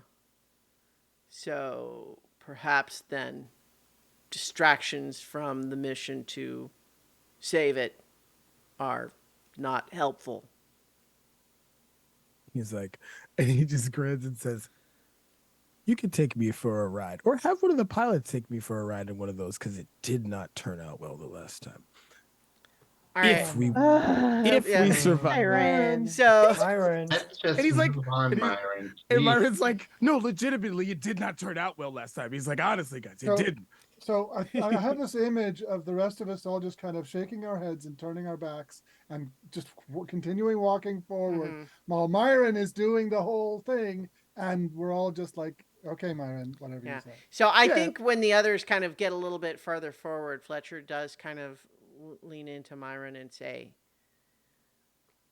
listen, your experience on Island Zero is naturally why you are here, and I have no doubt that you are powerful, and I am not forgetting what happened the last time you were here. But this is a lot of time has passed since you were here. We do things differently now, and I'm taking this very seriously. And Myron, for the first time in a while, Myron gets very serious in this instant, looks at him and says, "What's the connection with the boss in this pilot? The boss is generally and almost 100% of the time unflappable. So if something has bothered the boss, it doesn't matter what protocols you have and how you do things now. I promise you, I'll consume it all. Because I don't like my current state of affairs being uprooted. But to be honest, I don't know why. I just know I don't. Mm-hmm. So when I say we'll find your pilot, I do mean that. But I can't say we'll find what's the problem. Or at least if we do find what's the problem, I won't have anything to give you. I don't like seconds. You're kind of all over the place there, but Sarge, I suppose probably she hid behind the whole classified nature of the island to not share this, but she was a pilot. Once upon a time. Oh. And Oh. I think that it is her story to tell. It is not connected to this so far as I know. But I know that she didn't leave here on the best of terms, and I can only imagine that's why she's not here now. Perhaps we should join the others and I can actually explain what's going on here. Byron kind of grins and says, "Sure, because we're always on a timetable here." He's like, "But I promise you, at this point, if you really want me to get serious, all you have to do is ask." And in that moment, he solidifies, and Payne sees the face of someone he probably does not want to see because he's not holding back anymore. Mm-hmm.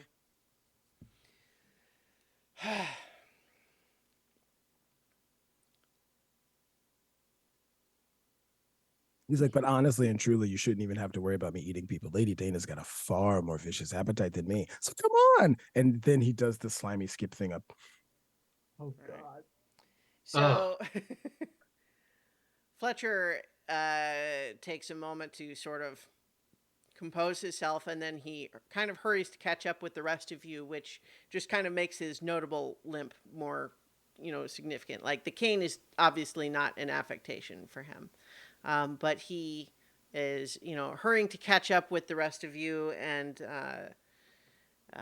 just says, "We're going to be coming in through the auxiliary lock.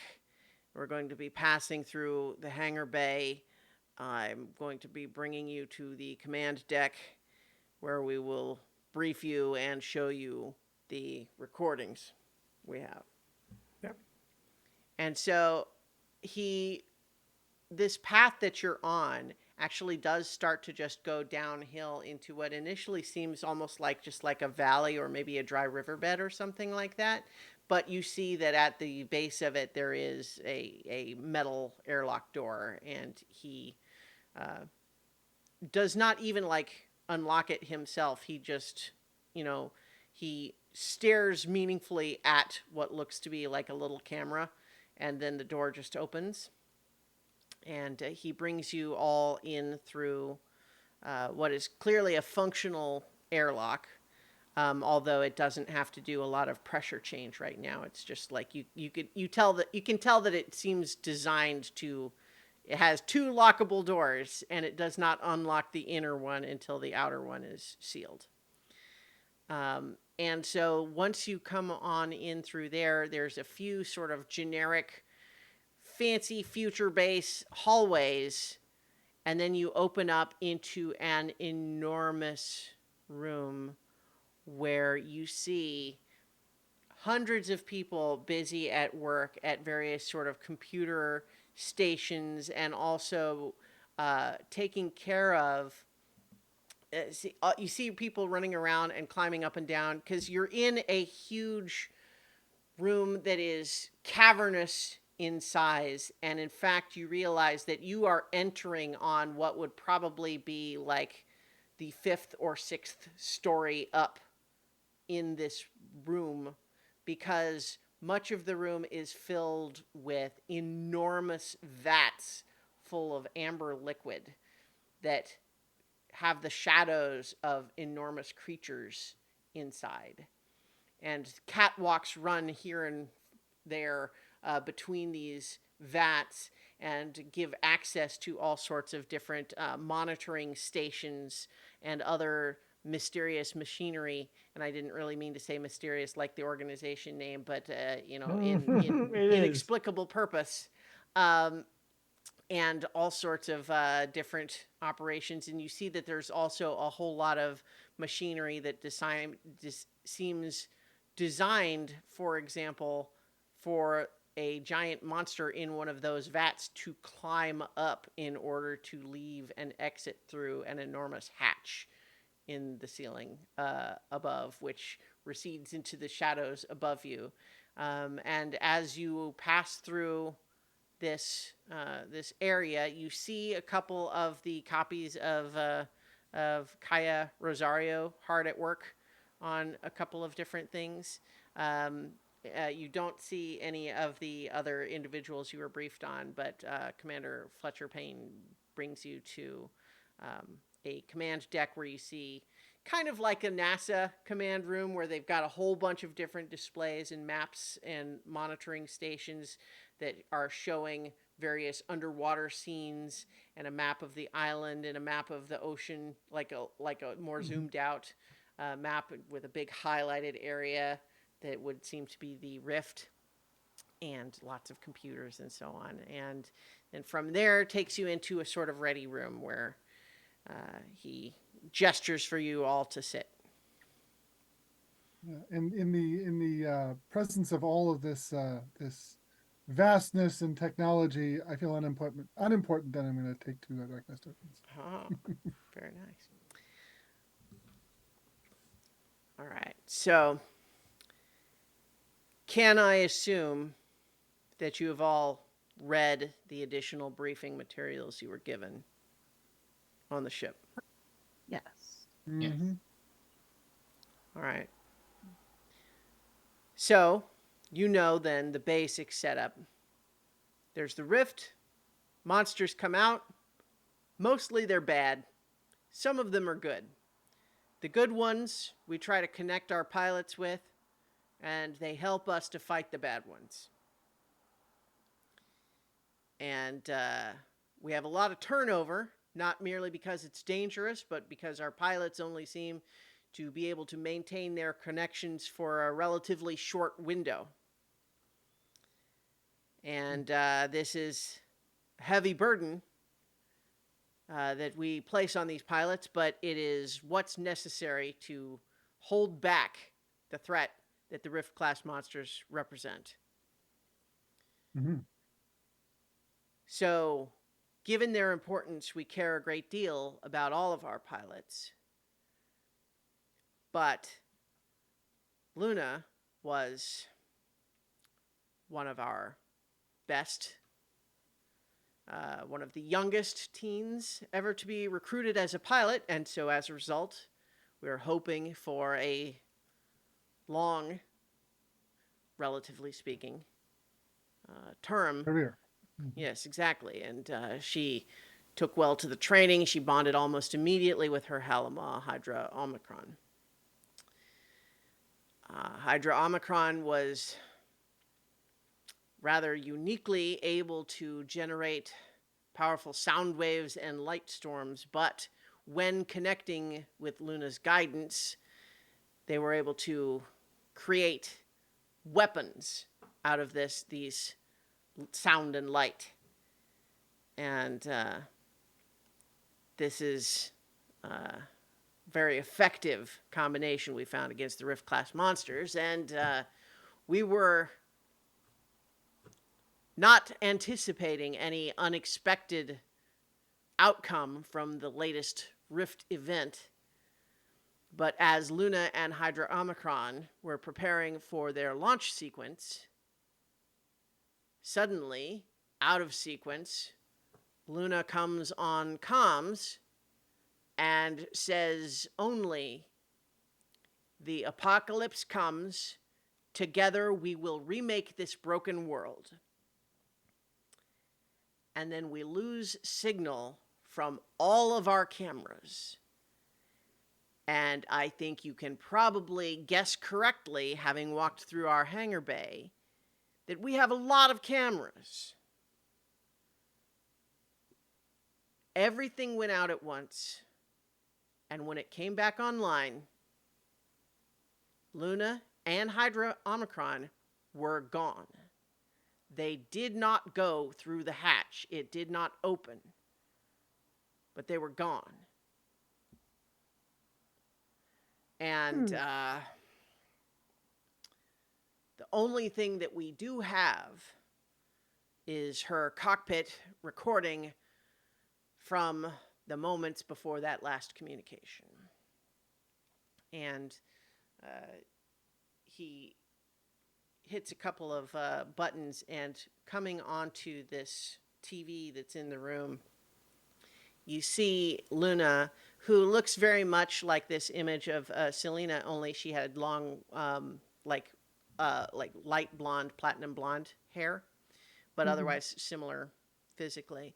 And you see her in this sort of flight suit, get up, surrounded by, various like controls and everything that were, where she maintains her psychic connection to the Halama. And you see that for several seconds, she is sitting there almost kind of limp like a rag doll, which is kind of eerie in appearance. Like she's obviously breathing, but otherwise just sitting limp and like her head hanging crooked. And then she kind of like shudders in a strange way. And when she opens her eyes, they're all black. And you hear her voice say the words that he just read, but her voice is obviously distorted. The apocalypse comes. Together we will remake this broken world. And who among you do you think would be most apt to recognize the signs of possession? I would be one of them, I think. Yeah. That's what this looks like to you, John Deere, is that like classic demon possession kind of stuff presents Mhm. very much like this. Yeah. And so then like shortly after that sentence, the camera just like goes, it cuts out. And so Commander Payne says, now, it would be devastating to us to lose a pilot in Halama under any circumstances. But we don't even know what happened here. This is, as I imagine is obvious, not typical. We had our other pilots thankfully able to take care of the rift event that occurred at that time. But we're more than a little concerned that whatever happened to Luna isn't done happening yet. If for no other reason than the specific reference to a coming apocalypse. And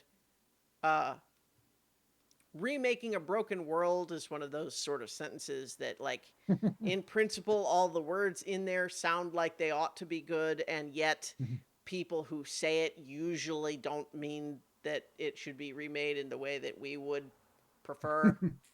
Yeah, it's not just they're not gonna put some plaster over the cracks here. Yeah. Mm. So, given that we generally here are in the fighting great big monsters business, not the possession and apocalypse and disappearing business.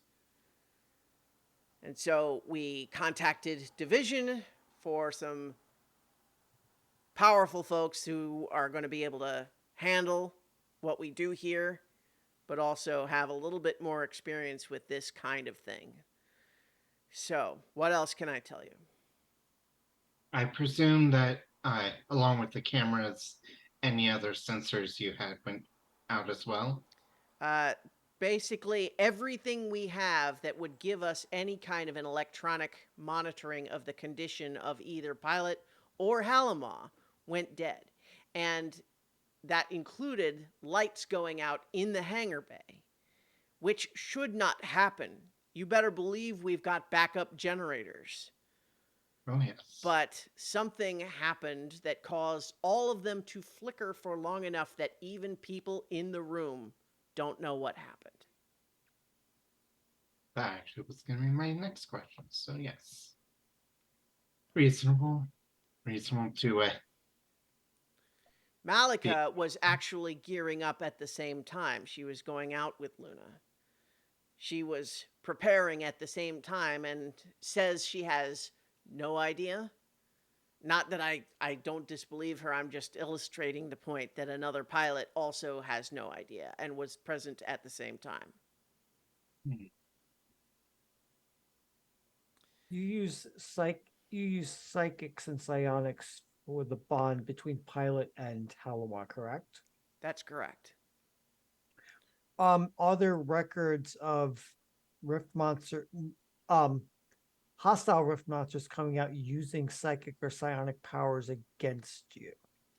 It's not unheard of, although it's less common. In our experience, anytime a monster of any kind emerges from the rift, our first actions are to try to connect with it psychically in order to determine whether it might be a new potential ally and become a Halamaw, or whether it is merely a rift class and must be treated as hostile. Now, I was that is wondering if typically just a connection that allows us to gauge its intentions.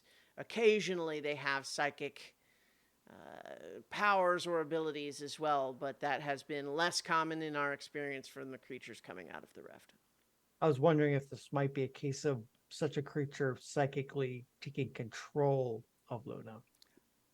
That is very well a possibility. I have no way to answer your question whether that's what happened or not. Yep. The Rift class monster that emerged at the time that she and Malika were suiting up in order to engage did not appear to have any of that type of energy, but is it possible that something contacted her through the rift from the other side? I have no way to know. That was what I was wondering about. Thank you. Yes.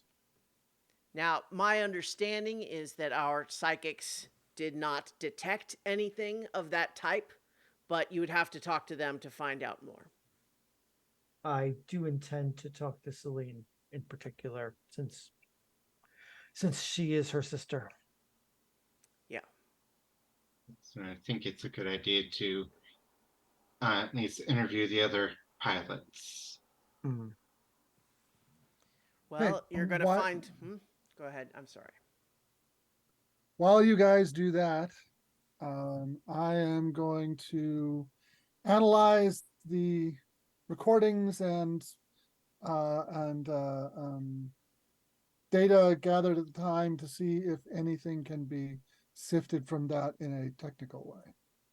I have some tools that you might not have access to. Excellent. So I'm going to put us back on the mystery map page. Okay. And I'm actually thinking that so what we have here is, as you can see from our clock, this is an 8 complexity mystery here. Mm. So we have 8 ticks of the Doomsday Clock, but by the same token, if you want to unlock Doom's Door, 8 is the complexity you will need to subtract from the number of keys in order to do that move. The facets for this mystery include, of course, the Harbinger, the Door of Power, the Rift itself as a separate facet from the Door of Power, and the possession and disappearance of Luna Nakahara and Hydra Omicron. So here's a question. We're certainly at a point right now where it's kind of an inflection point. We're at 9:35, so we could go a little bit longer, or we could use this as a good stopping point. What do you think? I'm fine either way. I'm okay going on. Yeah, I'm okay going on a little bit longer. Okay. Yep. Just wanted And to so we go. just check in, make sure everyone was still great. Okay, so as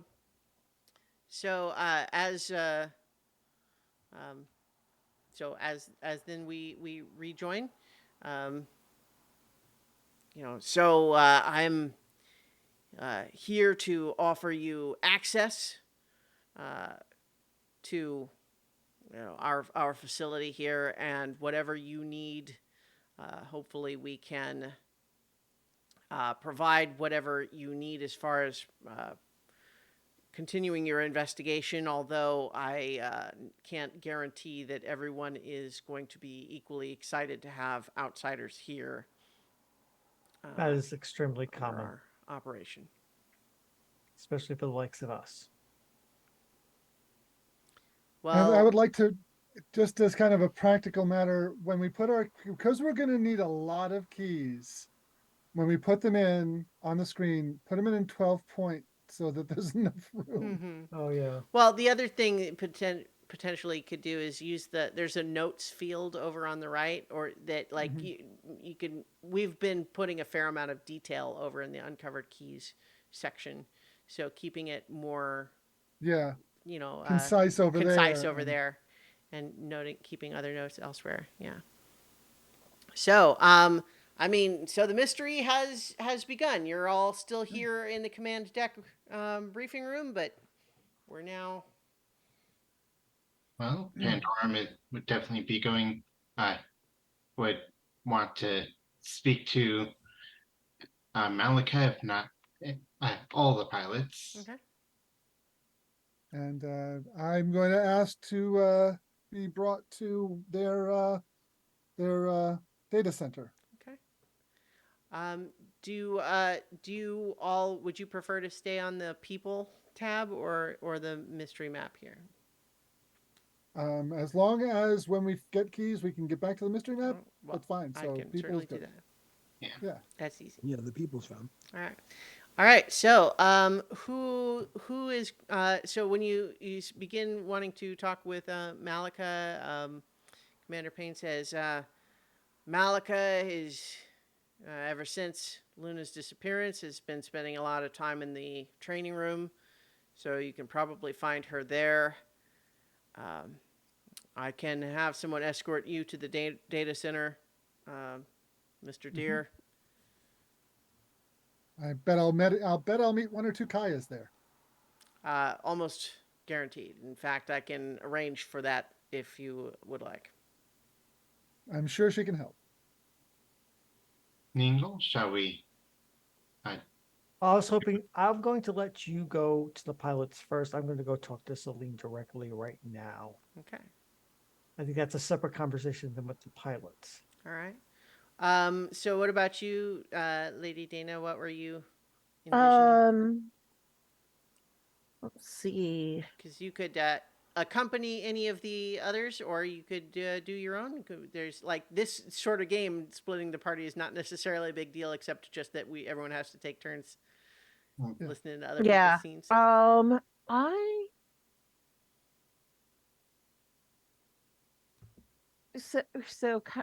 I think I'm gonna like ask Fletcher Payne to like walk me through the process. Like, are they like kind of to get an understanding of what's happened, like what Mhm. happens when they connect and such? Like, Okay. Yeah. do like, okay, we're seeing these big, huge tubes of with liquid, and apparently Well, so we the can do that. monsters inside kind of like, all Mhm. right, like, Yeah. So do they get what released or I'm only just stopping you because I wanted to just say like, okay, if everyone is kind of going off on their own thing, I wanted to like, if we want to have you continue to talk with Commander Payne, that's fine. But if everyone else is leaving, I just want to establish what's the reality of our. Yeah, Yeah. I'm gonna go with Nick, not Nickel. I'm sorry, Pandorum to talk Okay. with the pilots. Okay. Perhaps then we can go ahead and stick. So as the others depart, we can stick briefly with Lady Dana hanging out to learn more. So you have questions about our process? yeah, just to kind of get an idea of like how how the process happens, so that if there's a particular, like, try to identify a particularly vulnerable moment in the process. um um Well, I can certainly show you how the launch sequence. If you want to follow me sure, out to the hangar, uh, and I think sure. he guides you back out to that room where you see that there, um, you've been given the briefing on the the three active pilots, but there and you know that one would be empty now that would have been for the missing one, but you note out there that there are actually half dozen more of these vats that seem to have these large shapes in them.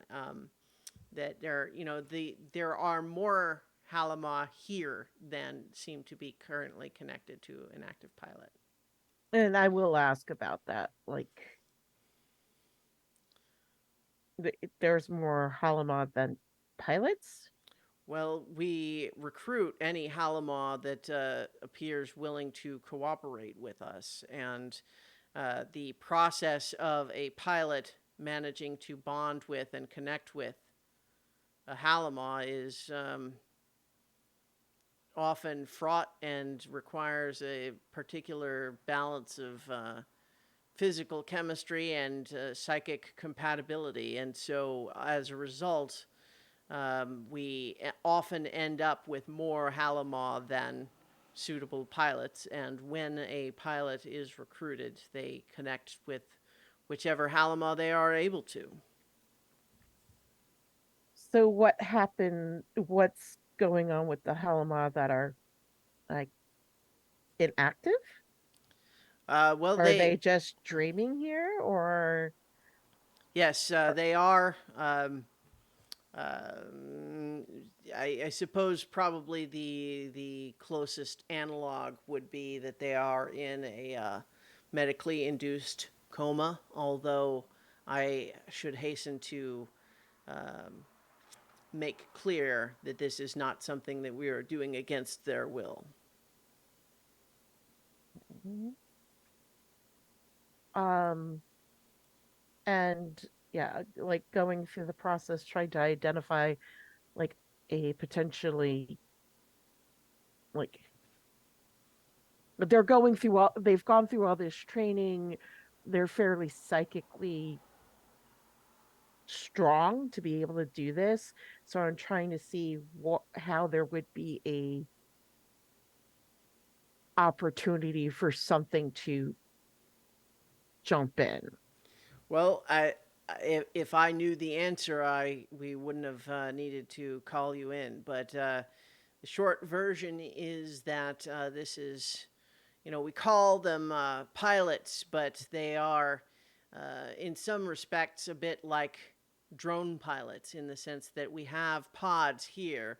He guides you over to where you see a whole row of these sort of almost like sensory deprivation tank, cryopod sorts of things, where the pilot is placed in here in a way that their body can be protected and supplied with whatever support it needs, while the pilot themselves is psychically linked with their Halama. And once this requires a lot of physical stimulation of the body in order to help achieve the synchronization that allows them to pilot effectively. It's rather involved, but it is. So when they go out, they're here in the pods. It's just their minds are with the Halamon. That's correct. The Halama does leave the facility through the hatches you can see up there, but they are psychically linked through, as you can see, the equipment that we have in the pods, their own psionic abilities, and an implant that each Halama is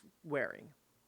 And so the disappearance was out of this pod, well, whichever pod she was in.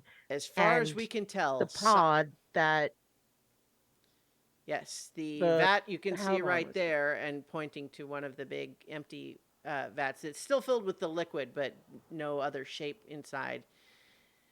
Yes, Luna and Hydra Omicron appear to have simultaneously disappeared.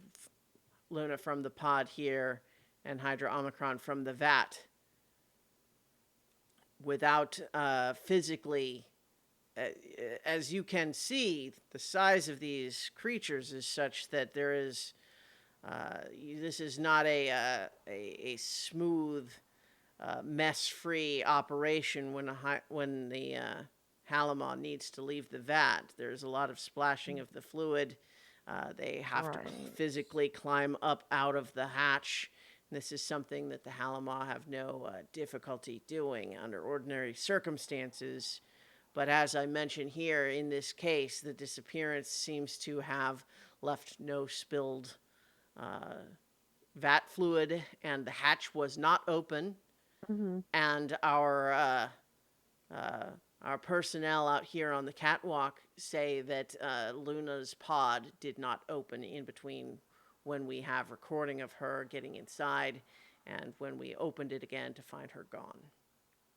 All right. So at this point, based on this information, I'm gonna try to grasp the keys. Okay.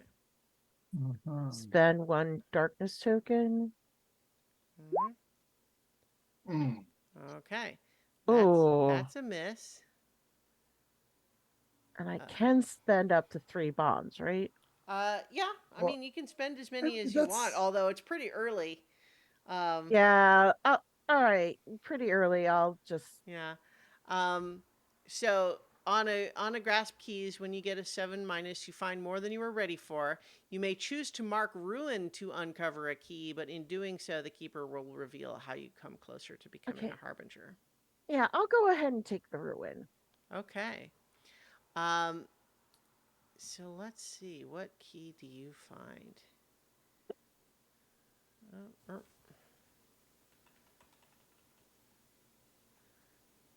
you find. Let's see. Um.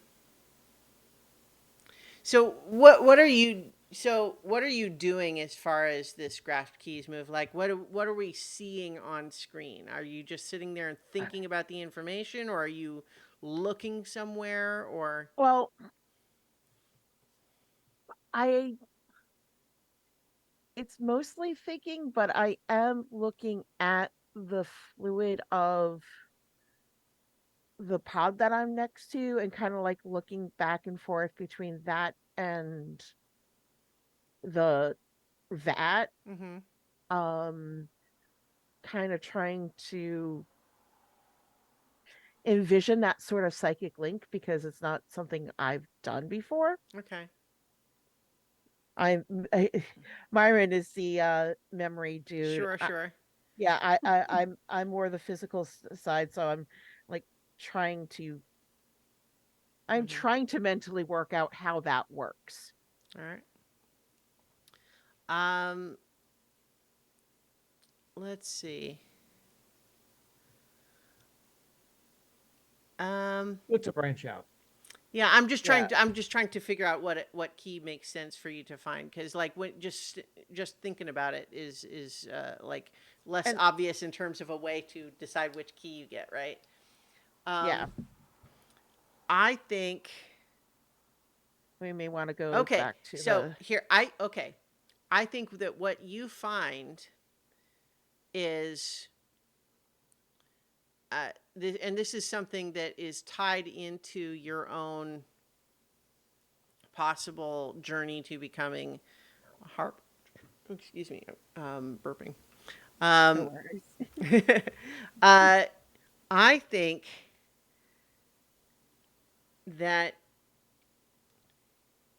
you go over to this pod where where Luna had supposedly disappeared, and uh,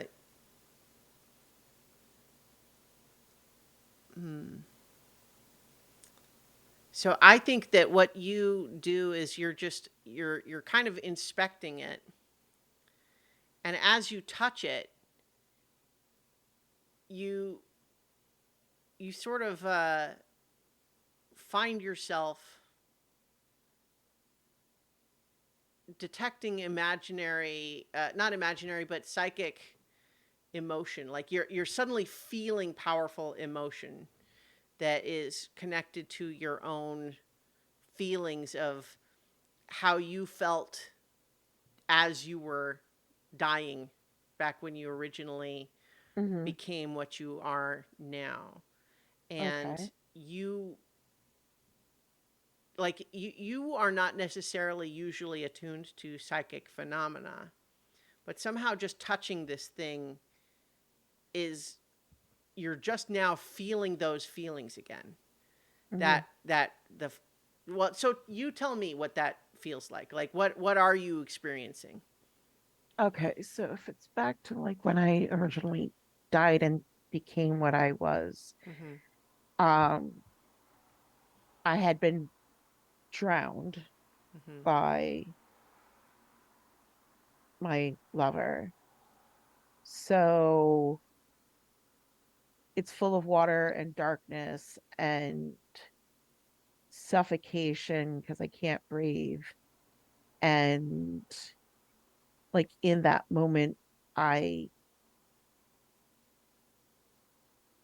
kind of like made a promise to myself that if I could do this, if I could get out of this, um,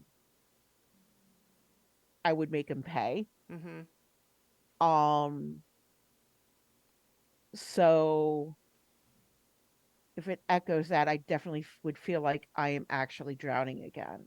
Okay. And I think that you're finding that the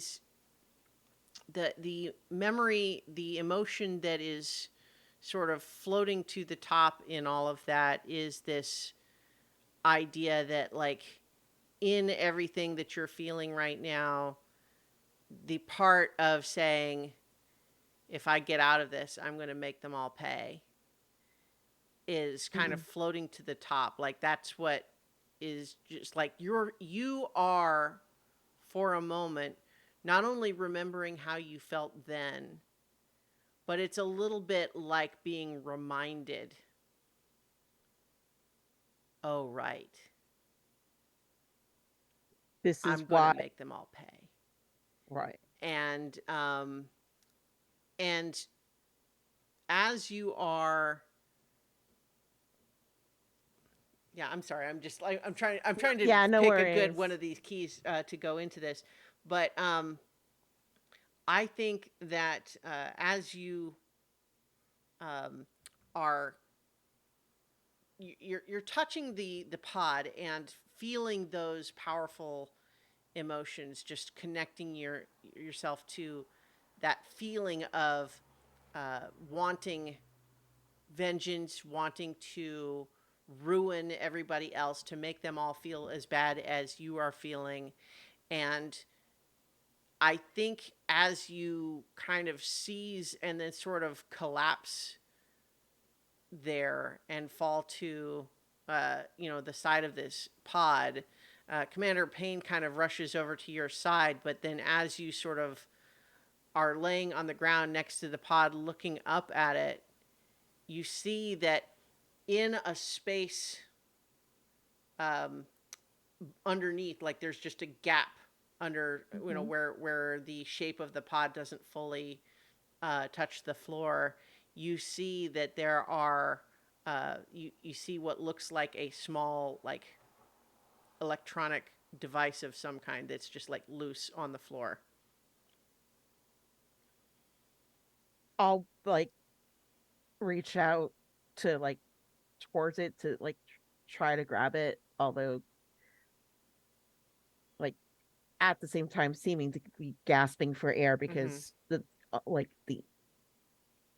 the feeling of drowning. Um, and it's like so going back into the hunger, it's like I Mm-hmm. want that. That's going to get me something. Okay. It's so Yeah. I reach out towards it to see what it is. Yeah. And if I Um. can't reach it, No, you can he'll notice. yeah, you can reach it, and I think that there's a moment where, as soon as you touch it, that that feeling reaches like an apex of this thing is what's going to let you make them all pay. Okay. So when you're reaching for it, like, that's what's in your head, is that's the thing. That's what's going to let me do it. Hmm. And yet then as soon as you have it in your hand, it's like someone just throws a bucket of cold water on you. Like, it suddenly, all of that feeling is just like gone. Hmm. But now you're Okay. holding what looks like just a strange little, like, tiny little circuit board with a little, wires coming off of it and a little plastic connector, just like you might find in any sort of computer, but it's obviously designed to plug into something that it's Okay. just loose from.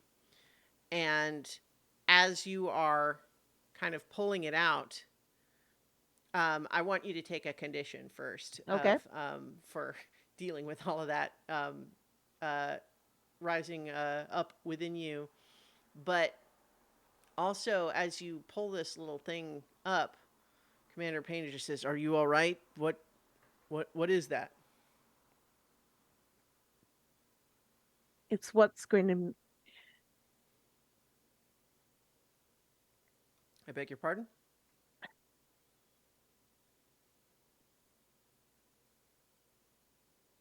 This is the key to getting what it wants. Can you? You're clutching it in your hand. Can I see what it is? Kind of reluctantly open my hand. Okay, and he kind of looks at it a little bit puzzled.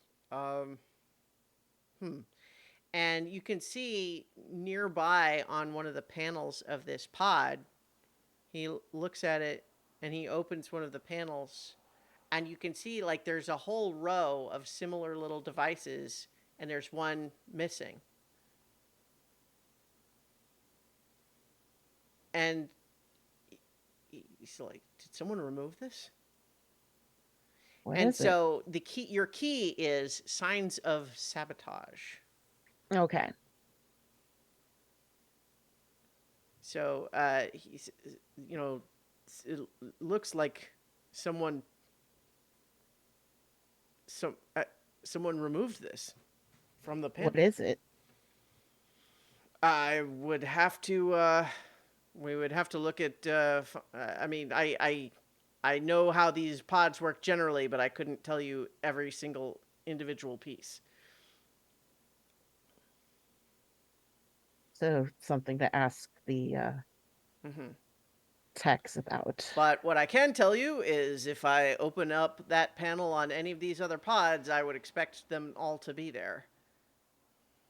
So And I think to verify he does, he goes through and like all of them, they have like the full complement, and it's clear, like it's got a little locking plastic connector and then a panel cover. Like it's not going to fall off.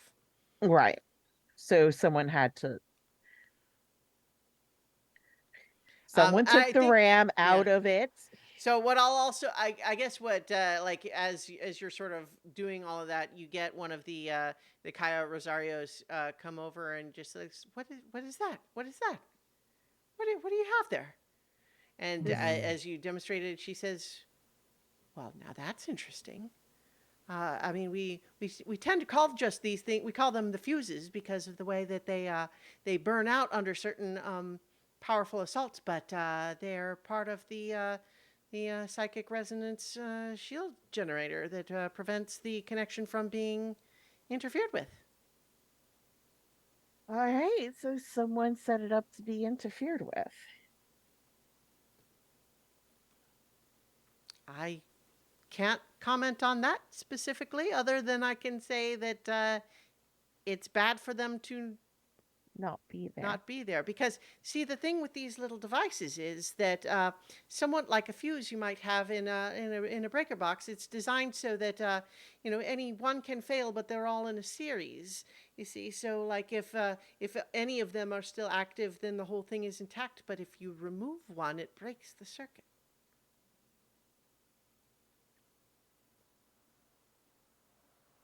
But if it was removed beforehand, which looks like it's what happened, would it just Well, it wouldn't make the function. shield? It's like, would it stop? Like, usually, if a circuit breaker flips, everything shuts down. What I'm telling you right now is that the psychic resonance shield would not function. It does not stop the entire machine from not working. Okay. So Also, that's not someone- what fuses do either.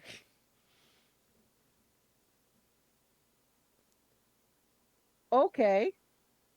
Well, it depends. I suppose you can have different kinds of fuses do different things. My point is that if one fuse breaks, it doesn't usually take out the power for everything. It only breaks the fuse on that one circuit. Ah, And right. you can have redundant circuits and let one fuse burn out so that the others keep it going. But this is like not having the fuse installed in the breaker box. It won't work at all that way. So someone, for whatever reason, took out the shield, so the shield was no longer there, and so something could interfere. I worry we're getting a little bit too tangled in the the The- technobabble that is all just kind of an explanation for, yes, there's obvious signs of sabotage. I All right. don't know who would have even known that doing that would defeat it, but or who would have had access or when it could have happened. This is all very strange. All right. So, well, I've definitely got a key. Hmm. So here, I guess I put you back on the map. Yep.